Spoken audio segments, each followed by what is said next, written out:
We are going to be continuing to talk about the laws of success and what do you need to do in order to be able to create success in your life and in your business, going through this book from Napoleon Hill. This is an incredible book. We're about 10 years away from this book being 100 years old.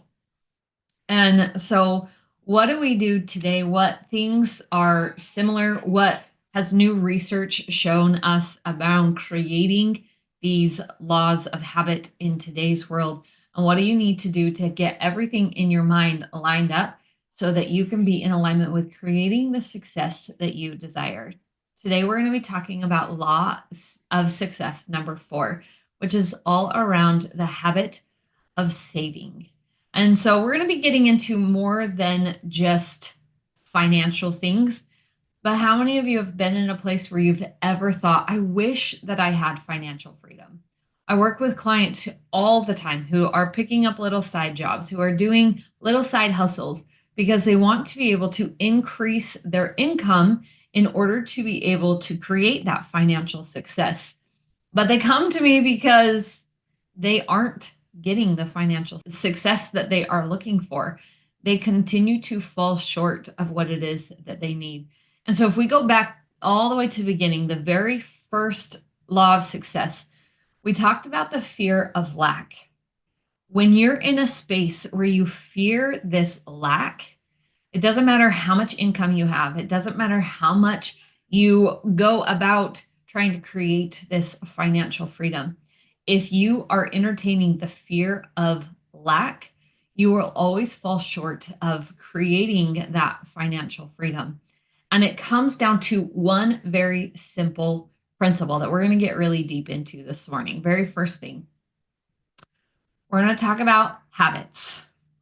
Because when we have fear around things, that creates a habit in how we react. And so we can address the fear, but if we also don't change the habit, then it doesn't matter how much we remove fear from our life, it's going to come right back because the habits don't change. You have to change the habits in order to be able to create the outcome that you desire. So, how is a habit formed? It always is going to begin with a trigger, something that happens on the outside world, something that happens out here that is going to start things going in your brain. So when we have a trigger, the basal ganglia is activated and it goes through and it scans your brain. Do we have a protocol for when this happens? Do we have a protocol? Have we ever experienced this before? Have we ever gone through this experience before? And so we know what to do. If there isn't a protocol in place, it's something you've never experienced before, then the prefrontal cortex is going to get involved. This is where we start to make decisions. We start to say, well, how do we want to act? How do we want to behave? And so it's that prefrontal cortex where we start to think logically about things.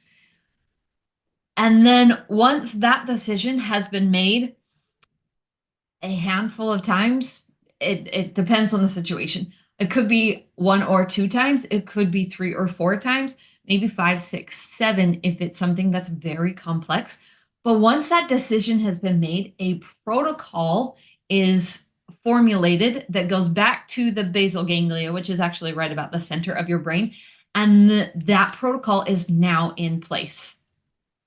Once that protocol goes in place, then we actually go into step 2 where we perform the behavior, the action, the thing that we decided we want to do is now the thing that is going to take place. We actually do the thing that we committed to doing. And so when we are acting, when that behavior comes out, then the dopamine response system comes into place. And we say, what rewards are we getting? How do we feel about this kind of thing?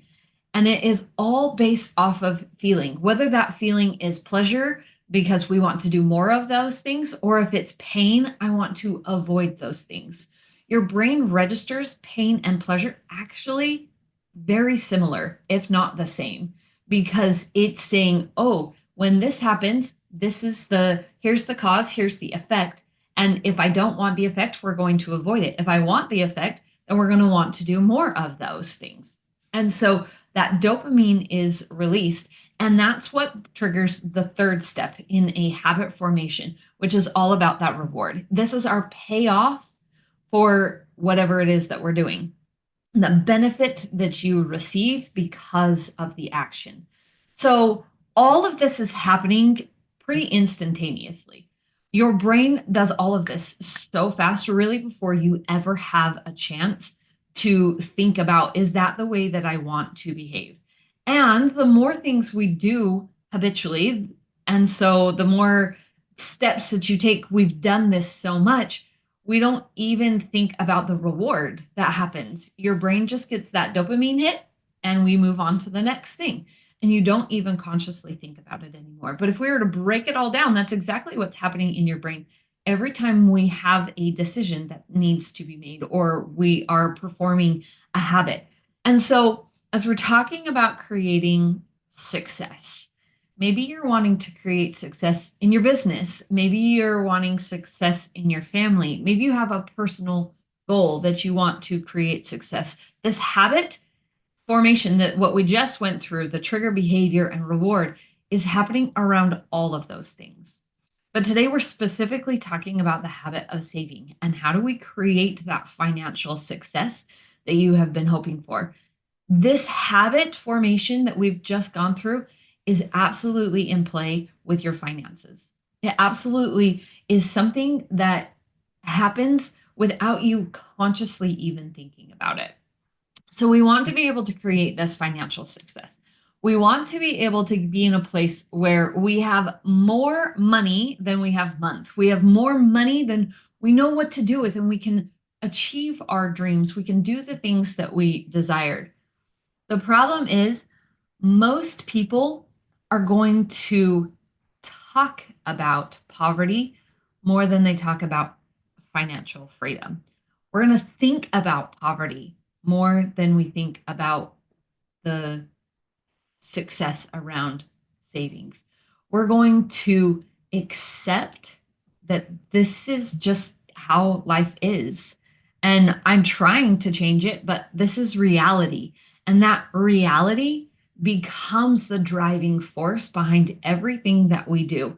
Because I have been trying all of these side hustles, I've been trying all of these things, and I'm just not getting the success that I desire. It's not because the things that you're doing aren't working. It is absolutely the fear of lack and the talk of poverty that is keeping you out of that financial success. I could give you all of the saving tips in the world. We could go through and you could hire all of the financial people who are incredible at what they do. And they're not going to be able to change your habits unless we come back and talk about the fear of lack. And what are the habits that you've created around that fear of lack? And so that's what I want to do today. So this is the perfect time of year. We are coming up on tax season and everybody's getting their their tax returns. Everybody's getting a surplus of money. When you get that tax return, what's the first thing that you do with that? Most people talk about our dreams. We talk about what we will spend far more than you think about what am I going to save?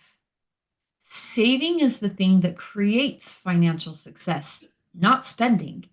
Spending is something that we do to showcase how financially well off we are. We do it because we want to be able to keep up with the Joneses. We spend because that's going to help us feel like we don't have lack.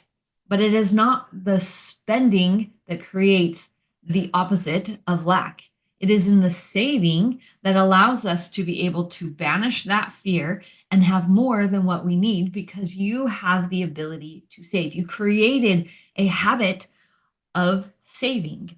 And so spending is not bad. Yes, you need to be spending. You want to be able to be contributing to the economy and have a life that is better than what you had when you were stuck in poverty. But there's got to be a balance in things. You have to have the habit of saving before you create the habit of spending. And so we want to look at what's the science behind this. What are the things that you need to have in place? And what are the things that you can have to help you in this? And so, as we're talking about this trigger behavior and reward, it is sometimes hard for people to wrap their head around, like, if I want to be out of poverty, I don't want to be in this place where I am constantly lacking and I'm always falling short of how much finances we need and there's just not enough to go around. How does reward, like, how does that reward make me stay there? Because we don't associate rewards with financial lack. But the thing that you have to remember with your brain is that a familiar routine is going to reduce cortisol in your brain. So that stress hormone, when we are performing something that is known, something that is a regular routine for us that feels comfortable to do, when we talk about our comfort zone and stepping out of your comfort zone and all of those things, when you're performing a regular routine, something that's habitual, you're not trying to change anything, you're just keeping up with the status quo, like managing your life, that is going to actually reduce the cortisol that's going through your body. So when you, maybe you have a budget, maybe you don't, but when you're going through and you're just doing life the way that you always have, it's actually less stressful. It's more stressful and there's more cortisol that's going pumping through your body when you say, "Oh my gosh, like this can't happen. Like I just can't stay here anymore. Finances are really tight. What am I need to do to change?" Change is going to increase the cortisol in your body. And so we need to be able to say, what do I need to do to move beyond this and help something pull us through that process of change so you can start to create the habit of savings because that's what's going to create the financial success that you have been hoping for. You have to move through the change. You have to change your habits, which means you're going to have to go through a period where cortisol is a little higher in your body because you know what's going to happen on the other side. So we need to go in and change our habits, create something different. Now, research from back in the 60s told us that the research around habit formation really started when they were looking at astronauts. And they wanted to know how long is it going to take for their body to acclimate from being on Earth to being in space. As they were looking at creating the International Space Station and all of those things, they wanted to know how long is it going to take for their body to acclimate to being in space.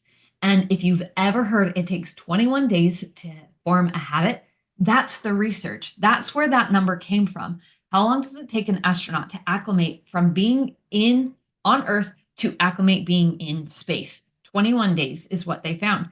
That research was true for astronauts, but we took that number and said, oh, it takes 21 days for us to create a habit. But current research has actually proven that that's not necessarily true, and it's not a hard, fast number.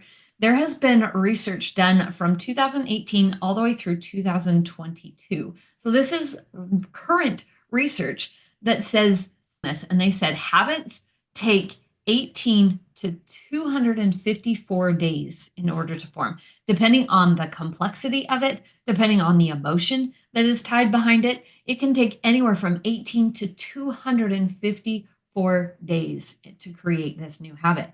There are so many things that go into creating a habit that we can't say it's a hard, fast rule. If I do this for 21 days, then I know that I have a habit formed. Sometimes it can take a little bit longer to get you to that point where you have created a new habit. The study that found this, that confirmed this 18 to 21 days that was done in 2022, confirmed that if you connect your habits with your personality, it's going to be easier to form a stronger habit. It may not go faster, but the habits that you're forming will be stronger and much harder to break if you pair it with your personality. So, with all of this, the research has shown that it's 5 to 10 times stronger than if you didn't pair it with your personality. So, this got me thinking, well, what are the habits around spending? What are the things that we habitually do that put us in this place where we spend more than we save? So, there are 5 main personalities around saving and spending that people step into. And so I want to break these personalities down because if I give you a tool that's going to help you form the habit of saving, but it doesn't resonate with your personality, it's actually not going to work. It's not going to help you get to that point of developing a new habit and changing old habits to support where it is that you want to be. So, we're going to go through these 5 personalities because this is going to be the thing that helps you formulate this new habit of saving rather than continuing this cycle of spending and never helping you reach your dreams. So, there are 5 personalities. The first personality is a cautious spender. Now, typically a cautious spender, we're starting here because I think majority of you are not going to fall into this. But there are still things that you can do to help cultivate this habit of saving. And so a cautious spender are those who love to plan. They have budgets for every single thing. They are also more likely to invest in long-term savings, long-term investments, because that is just the way that they naturally function. It's the way that they work. These are the people who are putting spreadsheets and budgets out online, like, you have to try this. It works for everybody. It's golden. It works for that personality type. And there's a reason that it works for them because that's just how their brain works. And so if you are a cautious spender, the best thing for you to do to create a habit of saving is to set a monthly target. I want to save $1,000 a month. I want to save $10 a month. Whatever it is, set a monthly target. And then maybe you could even set up like an automatic transfer because that's already in your budget and you don't have to think about it and it is just done for you. Then you have to make sure that you reward yourself when you reach these certain milestones. So maybe your goal is to hit $5,000. And when you hit that, make sure you reward yourself. Don't forget that part because we want that dopamine hit to come when you're getting the things that you desire, not just the empty hope dopamine hits that we get from, scrolling or spending on little things. You want to make sure that you are associating the rewards with the right thing. So this is for a cautious spender. The next one is an emotional spender. So if you are a person who loves like the retail therapy, you're definitely an emotional spender. You're also more likely to overspend on things like insurance. You have like a massive emergency fund, but you don't like once you hit the number for your emergency fund, you have your 3 to 6 months or whatever saved. Then you're like, hey, I've got my savings, like I'm good. And then you go back to your retail therapy. They're also their spending is very fluctuated. There's not a lot of rhyme or reason to things because they're an emotional spender. If this is you and you want to cultivate the habit of savings, you want to change the way that your brain works so that savings becomes automatic. Things that you can do is reframe, I'm not saving, I'm creating financial security. You would be amazed at changing your language. Just a simple shift. I'm not saving. I don't save for anything, but I create financial stability. This is going to help you be able to put things away and build that habit of saving to create that financial success that you're looking for. You also want to connect that the larger that financial security is, the more peace of mind you'll have.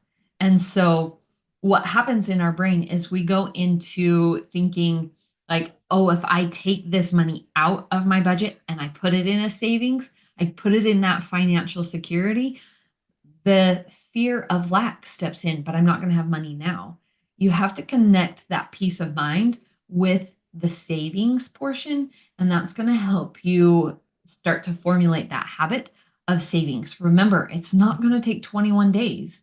It could take you, depending on how intense your financial situation has been in the past and how intense that fear of lack is, it could take you quite a long time to develop a habit around savings. And that's okay. The more, if you're an emotional spender, the more you connect a feeling, especially around peace, with putting that money away, you'll find that it becomes easier and easier and easier to do. The third one, the next one, is all around a social spender. These are the people who love to wine and dine. These are the people who love to be spontaneous in the things that they do. They're very impulsive buyers because it's all about that social experience for them. And so if you're a social spender, the best thing that you can do is maybe join a savings club. Get a group of people and be like, hey, look, I need a little bit of this accountability. I need this group to be, these are the people who love 90 Day Hard because it's that social pressure, not only to save financially, but also get their physical body moving in the right direction. And so they love 90 Day Hard because there's the social part of it. And that's going to help them in saving. It's going to help them with their physical body, those kind of things. So doing things like getting an app that has a leaderboard on it, that's going to be really, really helpful in that saving process. And there are tons of apps out there that are going to help you in this formation of creating a new habit around savings. Okay. The next one, this is where I fall into, and it is the novelty spender. And so these are the people who everything is about the experience for them. It is all about the cultural activities, and like they're the ones who don't spend on the same things over and over. They're much more willing to try something new and let's see what it's like. So I was actually speaking with a client about all of this, and we talked about how, like, for me, everything is about that experience. I only went to college because I wanted the experience of college, like the education that came with it, my degree and everything. That was all just bonus. I wanted the experience of college. I wanted to know what it was like to have roommates. I wanted to know what it was like to be in that space and in that environment. It was all about the experience for me. And so if you're in this space, you love the experience, you love the new, the novel, all of those things, the best thing that you can do is to look into different ways in saving. Don't just put money in a savings account, which most people shouldn't do that anyways, if you, especially if you're saving long term. Like, look into different investments and what different things can you invest around. Look into micro investments where it's just a little bit. It's something that you can add to, but it's not a huge burden on what it is that you're doing, but just a small thing to help get you to that space where you start to formulate this new habit around savings. And also look for creative ways, different ways of reducing your expenses, but you've got to be creative in that. Otherwise, if you just go through and like, I'm going to cut out this and I'm going to cut out that, and who needs that anymore? And when you go there, we step back into the fear of lag. You know, everybody else is able to have the experience of having Netflix. And I want that experience. I want to be able to join into the conversations when people are talking about the latest show or whatever. We step into wanting that experience. And so we tend to spend on things. So start to be creative around where can you reduce that spending. The last one is a giving spender. And so these are the people that it's all about someone else, almost to your own expense. You will give money away, whether that is to charities or to family, or if you give that to somebody else, you will overspend because you don't know how to say no.